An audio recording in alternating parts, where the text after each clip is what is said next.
El título del mensaje en esta oportunidad es Ricos que comparten, ricos que comparten. Y vamos a tener la lectura en el capítulo 5 de Santiago. Ya estamos llegando al último capítulo y vamos a leer el versículo 1 al número 6. Y dice así la palabra del Señor: Ahora escuchad vosotros los ricos, llorad a gritos por las calamidades que os vienen encima. Se ha podrido vuestra riqueza y vuestras ropas están comidas por la polilla. Se han oxidado vuestro oro y vuestra plata. Ese óxido dará testimonio contra vosotros y consumirá como fuego vuestros cuerpos. Habéis amontonado riquezas, y eso que estamos en los últimos tiempos. Oíd cómo clama contra vosotros el salario no pagado a los obreros que trabajaron vuestros campos. El clamor de esos trabajadores ha llegado a oídos del Señor Todopoderoso. Vosotros habéis llevado en este mundo una vida de lujo y de placer desenfrenado. Lo que habéis hecho es engordar para el día de la matanza. Habéis condenado y matado al justo sin que él os ofreciera resistencia. Hasta allí nomás nuestra lectura.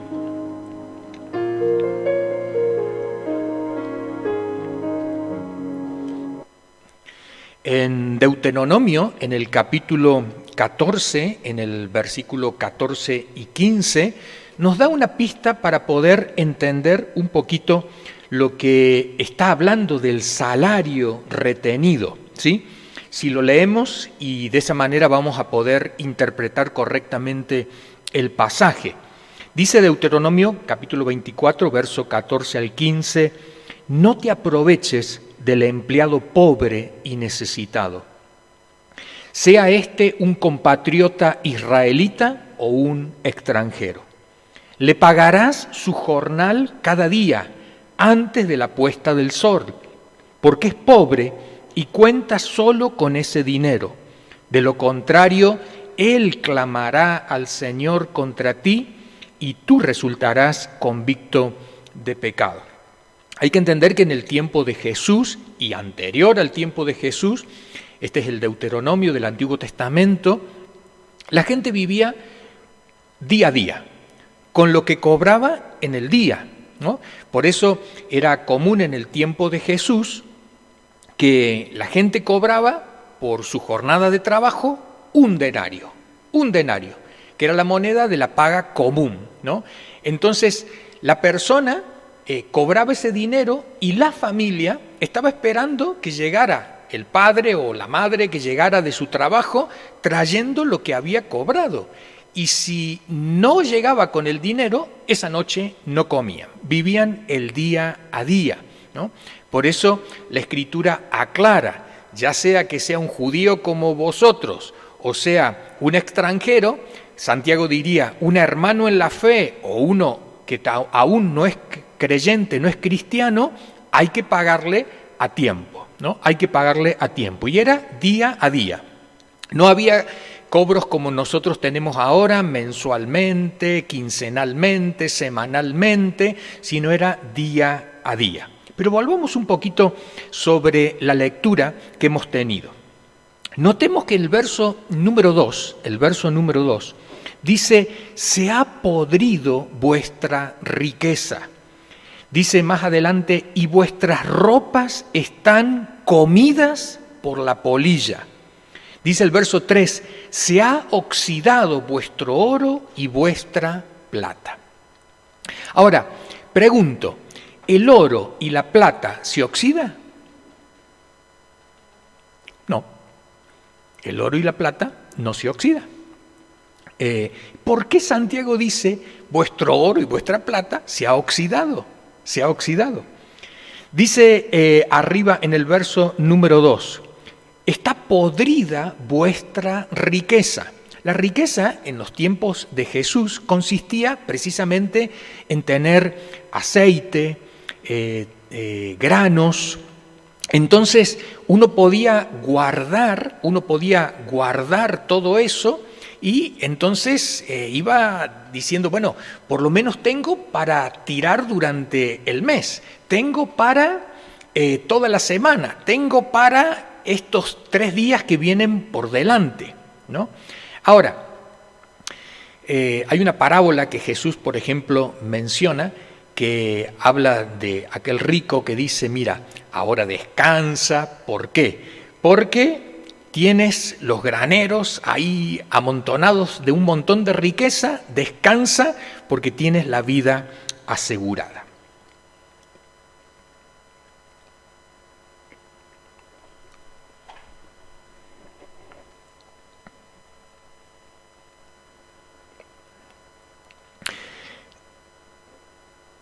Hay una tentación al leer Santiago y es creer que las recomendaciones que Santiago da son recomendaciones a la gente no cristiana, no creyente. Y esto es una tentación porque decimos, no, el cristiano, el creyente, no actúa de esta manera. Por ejemplo, en el capítulo 2, cuando dice, cuando entra un rico a vuestra reunión y entonces le decís al rico, siéntate aquí adelante, pero entra el pobre y le dices al pobre, tú quédate de pie ahí en el fondo. Y entonces Santiago dice, ¿por qué actuáis como jueces con malas intenciones, con malos pensamientos? También dice Santiago en el capítulo 1, ¿acaso Dios no ha elegido a los pobres de este mundo para hacerlos ricos en fe y herederos del reino de Dios? También dice Santiago en el capítulo 1, el rico es como la flor de la hierba, que hoy está y mañana no está. Entonces, cuando Santiago habla de los ricos, en su libro, en su carta, no está hablando de los ricos no cristianos, está hablando de los ricos cristianos. Porque a todos nosotros, en algún momento dado de la vida, de pronto decimos, tengo abundantemente. Y esa abundancia me puede llevar ¿a qué? A hacerme olvidar de Dios. Esa abundancia me puede hacer sentir orgulloso, me puede hacer sentir que soy superior a otros.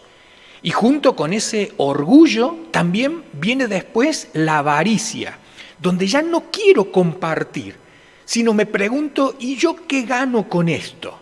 Y entonces empiezo a tomar distancia de las personas, y en este caso, de nuestros hermanos y de nuestras hermanas. Yo nací en una familia donde habían los dos extremos, pobreza y riqueza. Pobreza y riqueza. Y llegué a tener algunos tíos que tenían de todo, tenían lo que necesitaban para vivir 10 vidas aquí sobre la tierra, ¿no? O sea que tenían y les sobraba, Y fueron pasando los años, y ojo, estoy hablando de gente cristiana, creyentes, que después cuando tú sumas todas las acciones, tú dices, no puede ser que sea creyente. Sí lo es. Lo que pasa es que la riqueza les corrompió. La riqueza les desvió del camino de la fe. Y la Biblia contempla que el creyente que es de alguna manera atrapado o seducido por las riquezas, puede desviarse de la fe. Ya lo vamos a leer en la Escritura. Pero nos queda en claro lo siguiente. Santiago no piensa en gente no cristiana, sino piensa en sus hermanos y hermanas en la fe. Saben que en algún momento dado van a tener abundancia, pero ¿qué harán con esa abundancia? Y entonces menciona aquí estas expresiones. La primera, vuestra riqueza se pudrió. ¿Cuántos de nosotros hemos experimentado, creo que todos, que de pronto vamos a nuestra nevera, a nuestro frigorífico y se nos pudrió? Lo que teníamos guardado ahí se pudrió. O sea, lo habíamos conservado y queremos ahora y no, ya no sirve más, ya se ha pasado.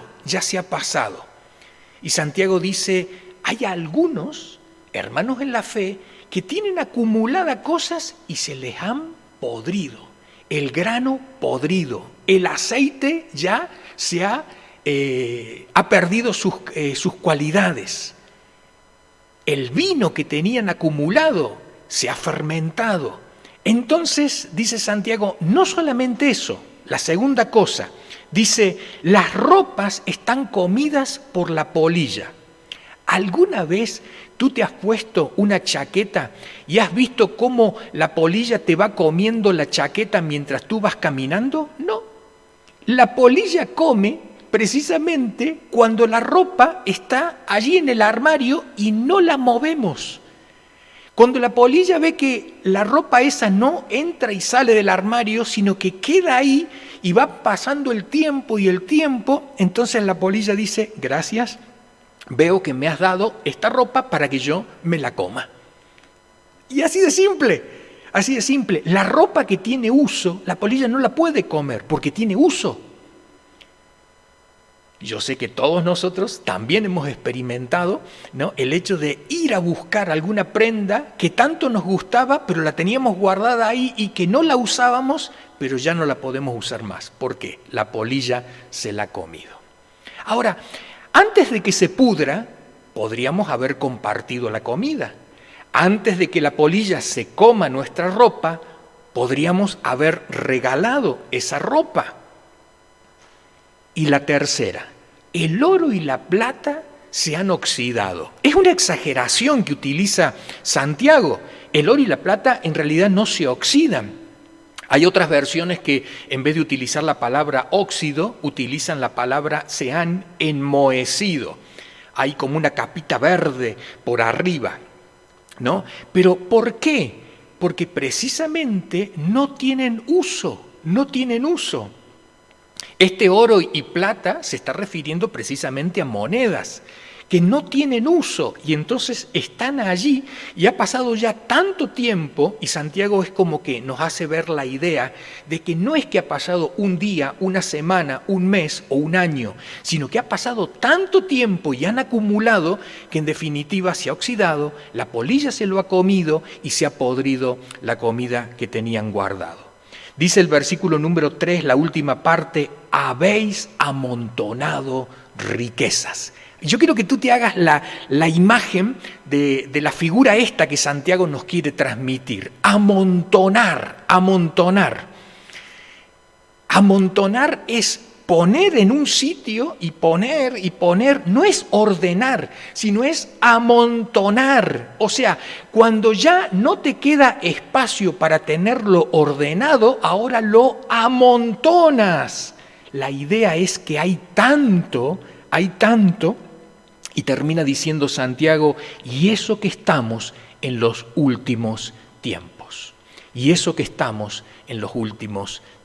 Como diciendo, este tiempo sería un tiempo muy oportuno para poder compartir, para poder usar, para poder gastar, para poder regalar todo aquello que venimos amontonando. Dice el verso número 4, el salario no pagado a los obreros. No sé si esto es una alusión de que algunas de estas riquezas se fueron amontonando en función de esta mala acción, de no pagar el salario. Esto es una costumbre que es habitual en aquella persona que es avariciosa. Le cuesta dar a pesar de que el otro ha cumplido con su parte. Ha cumplido con las horas de trabajo, ha cumplido con la tarea que se le había asignado, pero a pesar de eso le cuesta retribuir por aquella acción. Es la avaricia que viene a partir de la riqueza. Y eso nos hace mantener distancia de las personas y se empieza a crear un ambiente enfermo, un ambiente deteriorado en medio de la relación. Termina diciendo Santiago, vosotros habéis llevado en este mundo una vida, verso 5, vosotros habéis llevado en este mundo una vida de lujo y de placer desenfrenado.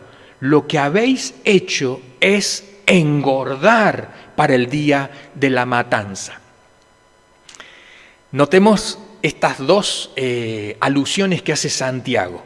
dice amontonar riquezas. Eso es fuera de mí. Ahora, dentro de mí, ¿qué es? Engordar, engordar. Ahora, esto nos transmite la idea de aquella persona que no tiene movimiento. Y entonces, como no tiene movimiento, ¿qué hace? Engorda. Precisamente eso es lo que nos ocurre a nosotros. Cuando nosotros más es lo que entra que lo que sale, me estoy refiriendo, más es lo que nosotros comemos que el ejercicio que hacemos, entonces nuestro cuerpo que dice, esta ración no la puedo quemar porque no hay posibilidad de quemarla. Entonces empezamos a engordar. Entonces, ha entrado tanto, pero yo no he hecho nada para que esto salga y entonces estoy engordando. Este es más o menos el panorama que Santiago quiere presentar en cuanto a los creyentes ricos.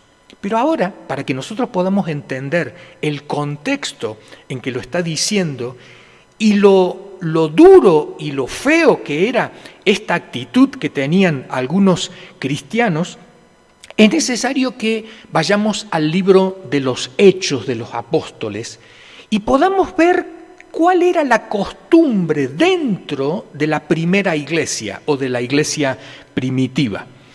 En Hechos capítulo 4, en el verso 32, nos habla de una práctica de la iglesia en los primeros tiempos. Para entender esta práctica tenemos que recordar lo siguiente. Imaginemos, yo era judío, tenía mi negocio, era una persona respetada en el pueblo, en la ciudad, pero un buen día dije, acepto que Jesucristo es el Mesías, enviado por Dios. Toda la comunidad judía, ¿qué hacía? Me hacía de lado. ¿Por qué? Porque yo me había hecho de los otros, de los cristianos. Entonces perdí amigos, perdí a quien me fuera a comprar al negocio que yo tenía, y poco a poco iba perdiendo influencia en la gente que tenía a mi alrededor. Poco a poco iba perdiendo económicamente y algunos cristianos, algunos judíos que se habían hecho cristianos, lo perdieron todo. Entonces, como es común entre los judíos ayudarse entre ellos, los cristianos tomaron el mismo ejemplo. Dijeron, bueno, si ellos se ayudan entre sí, entre nosotros nos vamos a ayudar, para que no haya ningún necesitado dentro de nosotros. No sé si vosotros sabéis que todas las comunidades que vienen aquí a vivir a España, en particular los chinos, ¿no? Tienen un criterio, y el criterio es, nos ayudamos entre nosotros. Y entre nosotros tenemos que salir adelante, ¿no? Ellos porque son una comunidad muy grande aquí en España, pero esto también ocurre con los rumanos que vienen a trabajar, ¿no? Con aquellos marroquíes que vienen a trabajar, con aquellos que vienen de diferentes lados, pueden ser también de Latinoamérica, ¿no? Y en definitiva dicen, yo ayudo a mi compatriota. Nos ayudamos entre nosotros para salir adelante. Y este criterio fue el que empezaron a pensar que podían practicar los cristianos, los primeros cristianos. Entendiendo eso, leamos lo que dice ahora la Escritura. Hechos capítulo 4, verso 32 al 35. Todos los creyentes eran de un solo sentir y pensar. Nadie consideraba suya ninguna de sus posesiones, sino que las compartían. Los apóstoles, a su vez, con gran poder, seguían dando testimonio de la resurrección del Señor Jesús. La gracia de Dios se derramaba abundantemente sobre todos ellos, pues no había ningún necesitado en la comunidad. Quienes poseían casas o terrenos los vendían y llevaban el dinero de las ventas y los entregaban a los apóstoles para que se distribuyera a cada uno según su necesidad. Esa era la norma, esa era la práctica. ¿Qué hacemos? No queremos que haya ningún necesitado, entonces ¿qué hacemos? Compartimos lo que tenemos. y habían puesto a los apóstoles como administradores. Eran los 12 que Jesús había dejado y entonces los habían puesto como administradores, ¿no? Entonces decían, bueno, nosotros no sabemos quién es necesitado, pero acá dejamos lo nuestro, dejamos esto, dejamos lo otro, y entonces los apóstoles se encargaban de distribuir esto. No siempre fue color de rosa, porque en algunos momentos de la distribución, por ejemplo, se saltaron a las viudas griegas, de habla griega, ¿no? Y entonces empezó a haber ahí un rifirrafe, ¿no?, entre las viudas judías y las viudas griegas, a quién atiende más a una y quién atiende más a las otras, pero al final lo arreglaron. Como en toda situación donde compartimos y queremos ayudar a otros, van a surgir dificultades, pero el principio era este, que no haya ningún necesitado entre nosotros. Y que quien tenga, que pueda compartir esto con los otros. Y acá hay un ejemplo, el ejemplo de José. José, un levita natural de Chipre, a quien los apóstoles llamaban Bernabé, este era el apodo que le habían puesto, que significa consolador o hijo de consolación. Vendió un terreno que poseía, llevó el dinero y lo puso a disposición de los apóstoles. Tú imagínate, un día domingo, llega este que se llama José, ¿no? Y están los apóstoles ahí, está la gente que ha venido al culto, me estoy imaginando, ¿no? Y entonces llega y dice, ¿saben qué? ¿Qué? Yo sé que algunos han traído pan, yo sé que otros han traído aceite, yo sé que otros han traído fruta, yo sé que otros han traído verdura y otros han traído carne, pero yo no tengo nada de eso. Lo que yo tengo es un terreno. Y ese terreno yo no lo trabajo, ese terreno he pensado que lo podía vender y lo he vendido. Y ese dinero lo traigo ahora aquí para ayudar a la comunidad cristiana. ¡Guau! Todo el mundo aplaudía, me lo estoy imaginando, ¿no? Todo el mundo aplaudía y demás, y los apóstoles dicen, ¿sabes qué? No te vamos a llamar más José, te vamos a llamar Bernabé, o sea, hijo de consolación, o consolador, o nosotros le diríamos el ayudador, ¿no? El ayudador. Y entonces, claro, imagínate, Bernabé pasó a ser un don nadie a que todo el mundo dijera, bien, bravo, bravo por ti. Y eso motivó a otros a hacer lo mismo. Eso motivó a otros a hacer lo mismo. Y dice la Biblia que entre esos motivados apareció un matrimonio que quiso hacer lo mismo que Bernabé, pero no le salió como Bernabé lo había hecho, sino que le salió un tanto mal. Y quiero que lo leamos. Dice Hechos capítulo 5, versículo 1. Un hombre llamado Ananías vendió una propiedad y en complicidad con su esposa Zafira se quedó con parte del dinero y puso el resto a disposición de los apóstoles. Ananías, le dijo Pedro, ¿cómo es posible que Satanás haya llenado tu corazón para que le mintieras al Espíritu Santo y te quedaras con parte del dinero que recibiste por el terreno?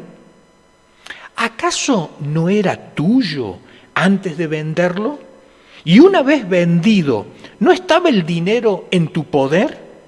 ¿Cómo se te ocurrió hacer esto? No has mentido a los hombres, sino a Dios. Esta pareja, Ananías y Zafira, lo que dice, ¿has visto cómo a Bernabé lo tratan ahora? Porque hizo una buena ofrenda en la iglesia y ha ayudado a muchos. Y nosotros vamos a hacer lo mismo, pero vamos a hacer trampa. Lo que vamos a hacer es que nos vamos a quedar con una parte. En vez de compartirlo todo, vamos a decir, bueno, esta partecita nomás doy. Y entonces, claro, cuando llegan, entregan la ofrenda o entregan el dinero, la venta de la propiedad que tenían, y entonces Pedro les pregunta, ¿esto es todo? Sí, dice, eso es todo. Y entonces Pedro le dice, ¿pero para qué me mentís?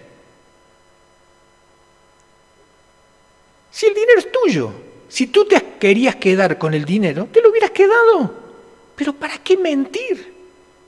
Te pregunto a ti, ¿para qué mintió Ananías? ¿Para qué mintió? Quizás porque quiso quedarse con la gloria, con la fama, con el reconocimiento que obtuvo Bernabé por la buena acción que hizo? Quizás para obtener todo eso, pero en definitiva no dar nada.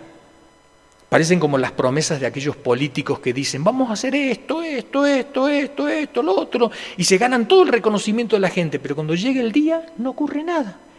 Y uno dice, ¿qué ocurrió con todas las promesas que habías hecho? Y esto es lo que le pasó a Ananías. Ananías quería ese reconocimiento, esa gloria personal, y al final termina en una tremenda desilusión para él. Sigue diciendo la Escritura, al oír estas palabras, Ananías cayó muerto, y un gran temor se apoderó de todos los que se enteraron de lo sucedido. Entonces se acercaron los más jóvenes, envolvieron el cuerpo, se lo llevaron y le dieron sepultura. Unas 3 horas más tarde entró su esposa, Safira, sin saber lo que había ocurrido. Dime, le preguntó Pedro, ¿vendisteis el terreno por tal precio? Sí, dijo ella, por tal precio. ¿Por qué os pusisteis de acuerdo para poner a prueba al Espíritu del Señor? Le recriminó Pedro. Mira, los que sepultaron a tu esposo acaban de regresar y ahora te llevarán a ti. En ese mismo instante ella cayó muerta a los pies de Pedro.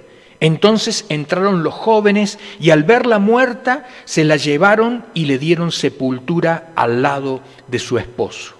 Y un gran temor se apoderó de toda la iglesia y de todos los que se enteraron de estos sucesos. Es un relato donde uno dice, ¿cómo? ¿Por una mentirita cae muerto? Y no solamente una persona, sino 2. Por una mentira solamente, es que no es una mentira. No es una mentira. No es solamente un engaño, sino es ir en contra del proyecto, del ejemplo de Jesús que Él había dado. Jesús había estado con los discípulos y cuando vio la multitud que no tenía qué comer, le dice a los discípulos, darles vosotros de comer. Y entonces los discípulos dicen, pero si solamente tenemos unos peces y unos panes. Jesús dice, a ver, traigan esos peces y esos panes. ¿Qué hace Jesús? Le dice a los discípulos, hay que compartirlo, hay que distribuirlo. Y los discípulos salen a distribuir eso, salen a compartir eso. Y al final dice la Escritura que comieron todos y se saciaron y sobraron 12 cestas llenas con las sobras de los panes y de los peces. Ese era el espíritu de Jesús, una preocupación para que no falte a nadie. Y los discípulos fueron instruidos en eso, Por eso la propuesta, el plan que tenían de que no hubiera ningún necesitado al compartir cada uno de los cristianos sus bienes, sus propiedades, era algo que Jesús ya lo había hecho con los discípulos. Pero el engaño, la mentira y el hacer sufrir a los otros, eso no estaba contemplado en el plan. Y entonces, ¿qué ocurre? Caen muertos Ananías y Safira por un engaño. Pero es más que un engaño, era ir en contra de este plan de Dios. Acuérdate, dice la Escritura, Jesucristo se hizo pobre siendo rico para que con su pobreza fueseis enriquecidos. El ejemplo está en Jesús, No era cuestión de amontonar, acumular, engordar, sino era todo lo contrario, era compartir, dar, regalar. Y la iglesia se formó al principio con estos criterios. Hay que compartir. Así como Dios dio a su único Hijo y lo da en sacrificio por nosotros, nosotros también tenemos que dar nuestra vida por los hermanos. Y esta es una de las prácticas que ellos tenían.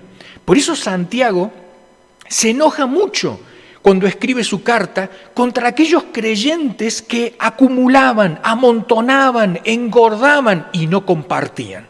y no compartían. Ahora, ¿quién mató a Ananías y a Zafira? ¿Lo mató Pedro? No. ¿Qué ocurrió acá? ¿Cómo es que caen fulminados Ananías y Zafira? ¿Cómo es que se mueren cuando escuchan la palabra de juicio que les da Pedro?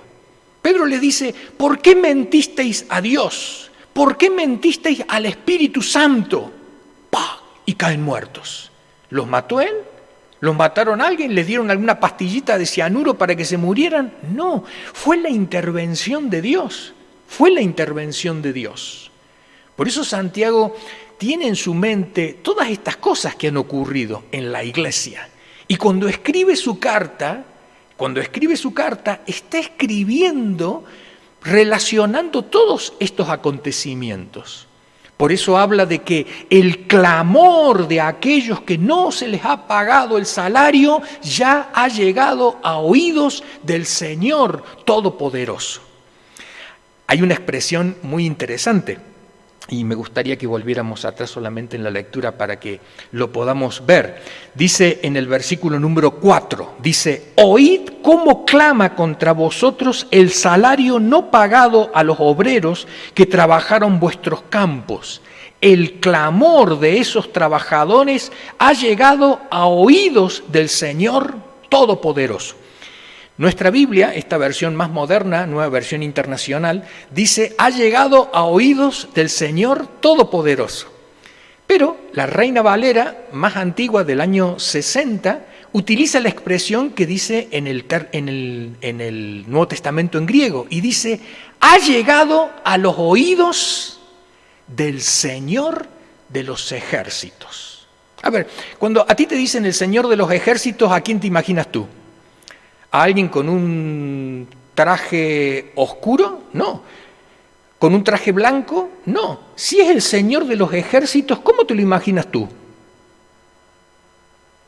Si a ti te dicen, mira, viene el general del ejército a visitarnos, ¿tú cómo te lo imaginas? ¿Y te lo imaginas con uniforme militar? ¿O no? Claro, te lo imaginas como con ese uniforme. Y cuando se utiliza la expresión el Señor de los ejércitos en el Antiguo Testamento, esta es la única vez que en el Nuevo Testamento se utiliza esta expresión, aludiendo a esa intervención de Dios que es fulminante. Es cuando Dios se levanta y dice, ¿saben qué? Me levanto en pie de guerra, me levanto para defender lo mío. Es como diciendo, la policía del cielo vino aquí. Es como diciendo, mira, pórtate bien porque la policía del cielo ya le ha llegado el rumor de lo malo que estáis haciendo. Y ¿sabes qué? Cuando se ponga en pie no va a haber nadie que lo detenga. Eso es lo que pasó con Ananías y Zafira. Caen fulminados y muertos, ¿por qué? Porque el Señor de los ejércitos se había puesto en pie. Dijo, no podemos permitir esto. Es como un padre y una madre que cuando ve el dolor, el sufrimiento, la necesidad de sus hijos, se pone de pie y dice, yo tengo que hacer algo. Y esto es lo que Santiago dice, el clamor de aquellos que han esperado que le paguen y no le pagaban, ¿pero quiénes? Son los mismos cristianos empresarios. Son los mismos cristianos que tenían el negocio, son los mismos cristianos que emplearon a otros cristianos. Y al final es esa familiaridad lo que hace que te lo pago mañana, no, ya veremos, otro día, no, habíamos quedado por 3, ¿no? No, me habías dicho 5, pero ¿qué pasó ahora? ¿Me has cambiado el pago? Y entonces dice Santiago, ¿saben qué? Se va a despertar el Señor de los ejércitos. Y ya ellos ya sabían, la iglesia primitiva lo experimentó. Ananías y Zafira es ese ejemplo. Recordemos que en la Biblia no se escribe todo. En la Biblia se escriben algunas cosas como ejemplo. ¿Para qué? Para que nosotros aprendamos. Pero como estos, pudieron haber otros Ananías y Zafira en diferentes lugares. Y al final terminan así. Volvamos a una cita que me gustaría que leyéramos cuando decíamos al principio que el cristiano se puede desviar de la fe a partir del dinero que tiene? Mira lo que dice Pablo a Timoteo. Primera carta de Pablo a Timoteo dice, capítulo 6, versículo 9 al 10, los que quieren enriquecerse caen en la tentación y se vuelven esclavos de sus muchos deseos. Estos afanes insensatos y dañinos hunden a la gente en la ruina y en la destrucción, porque el amor al dinero es la raíz de toda clase de males. Por codiciarlo, algunos se han desviado de la fe y se han causado muchísimos sinsabores. Pablo no está hablando de gente no cristiana. Pablo le está diciendo a Timoteo, mira Timoteo, tienes que cuidarte de algo, del amor al dinero.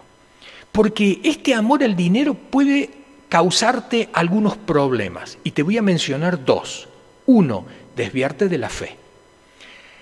Decía Santiago en el primer capítulo, Dios ha elegido a los pobres de este mundo para hacerlos ricos en fe. Y en el curso bíblico de Santiago preguntábamos, ¿qué tiene el pobre que no tiene el rico en cuanto a la fe?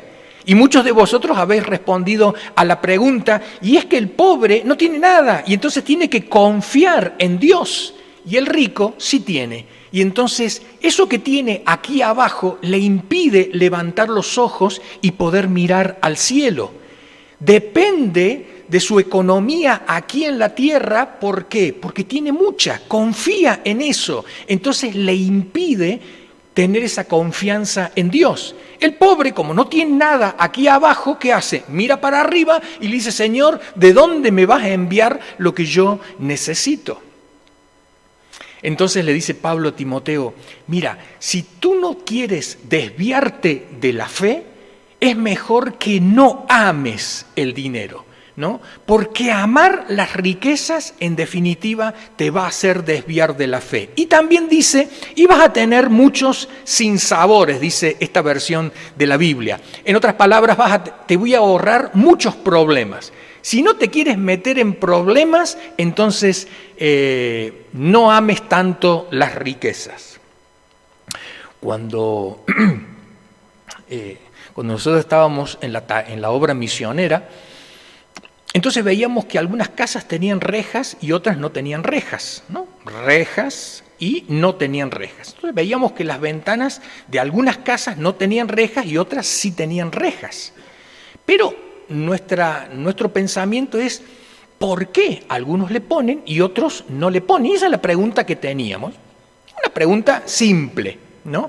Y entonces, hablando con un vecino, le digo, vecino, ¿por qué algunas casas tienen rejas y tienen rejas muy gruesas y otras casas no tienen nada? Y entonces me dice, es muy simple, es por lo que tienen dentro. Entonces, quien tiene rejas, claro, está dando un mensaje, tengo aquí cosas muy valiosas, pero quien no tiene rejas es como que dice, mira, pueden entrar lo que sea porque en definitiva yo no tengo nada aquí adentro. Y cuando uno tiene que defender lo que tiene, es una preocupación.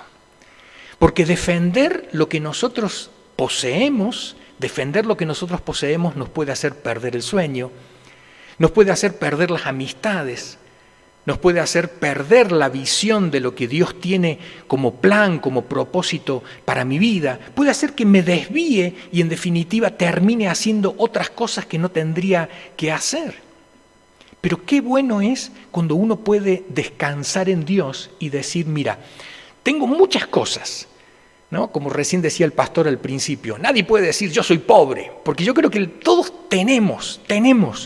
A lo mejor no tenemos todo lo que nosotros quisiéramos, pero tenemos. Y si nos tenemos que comparar con aquellos pobres del mundo, realmente creo que ninguno de nosotros estaría a esa altura. Tenemos.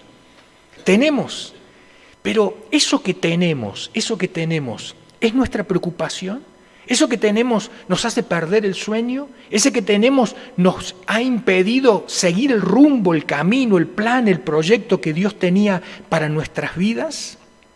Si eso que tenemos, en definitiva, nos ha hecho esclavos, ¿Por qué? Porque el esclavo es quien no puede ser libre. El esclavo es quien no tiene la posibilidad de salir caminando libremente. ¿Por qué? Porque le ata algo.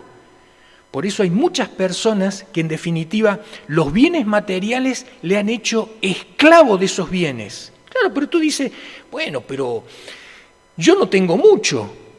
Vale, pero hay pobres, entre comillas pobres, que tienen no mucho, sino que tienen lo necesario, que tienen lo suficiente para vivir y también hasta para compartir con otros, pero ese tipo de personas muchas veces se han revestido de una avaricia tal que les impide tener amor hacia otros y abrirse hacia otros y romper la regla, esa regla famosa que Santiago repite una y otra vez. Hay una sola regla que hay que respetar, hay una sola ley que es la ley suprema, hay un solo principio que es el fundamental para toda nuestra vida. Vosotros me lo podréis decir. ¿Cuál es esa ley?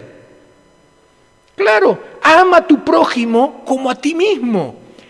Y cuando nosotros, en definitiva, somos esclavos de esto que tenemos, nos impide abrirnos y amar al prójimo como a nosotros mismos.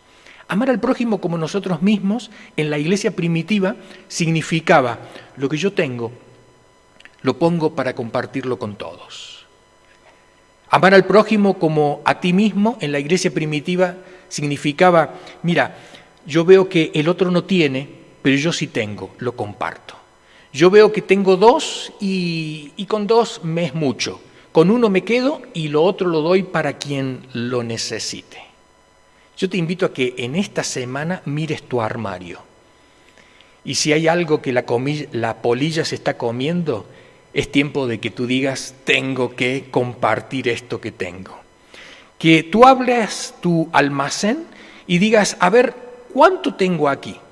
¿Cuánto tengo aquí? ¿Y cuánto de todo esto realmente necesito? Y que podamos compartirlo con otros, Cada vez que tú compartes, te pones a la misma altura de Dios. Porque Dios lo que hizo es compartir la alegría que Él tenía. Tenía un solo hijo y lo compartió con nosotros. Los apóstoles aprendieron de Jesús que había que compartirlo todo. Y lo compartieron todo. Y la iglesia siguió en esa misma dirección. En 2 Corintios 9, 8 al 9, nos da la clave de cómo administrar nuestros bienes. Y dice así la Escritura, y Dios proveerá con generosidad todo lo que necesiten. Entonces siempre tendrán todo lo necesario y habrá bastante de sobra para compartir con otros. Como dicen las Escrituras, comparten con libertad y dan con generosidad a los pobres. Sus buenas acciones serán recordadas para siempre. Uno dice, ¿cuánto yo tengo que pedirle a Dios? ¿Cuánto yo tengo que pedirle a Dios? Mira, cuando tú pidas, pide mucho. Yo no te digo que pidas poco. No te digo que pidas lo justo. Pide mucho, pero acuérdate de algo. Fíjate lo que dice el apóstol Pablo aquí.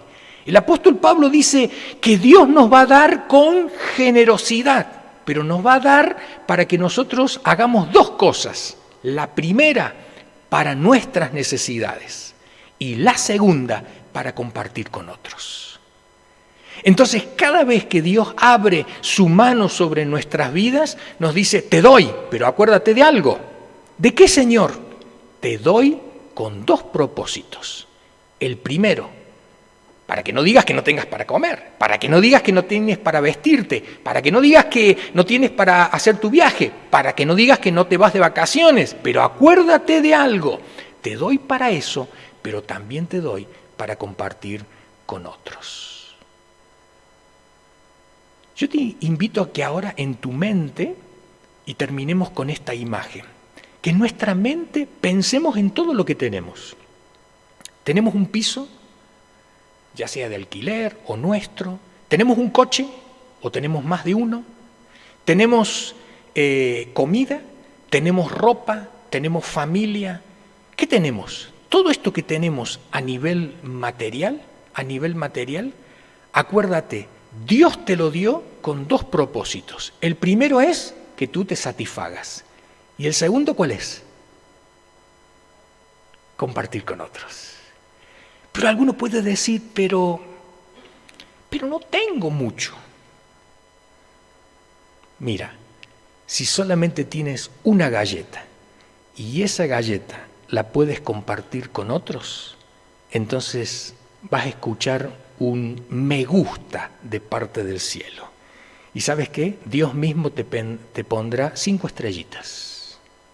Me gusta lo que estás haciendo. Porque aún con lo poco que tienes, lo estás compartiendo con otros. ¿Cuántos de los que estamos aquí nos vamos a poner como meta que Dios nos ponga un me gusta en esta semana con todo lo que nosotros compartimos? Esperemos que el Señor nos ayude a cumplirlo.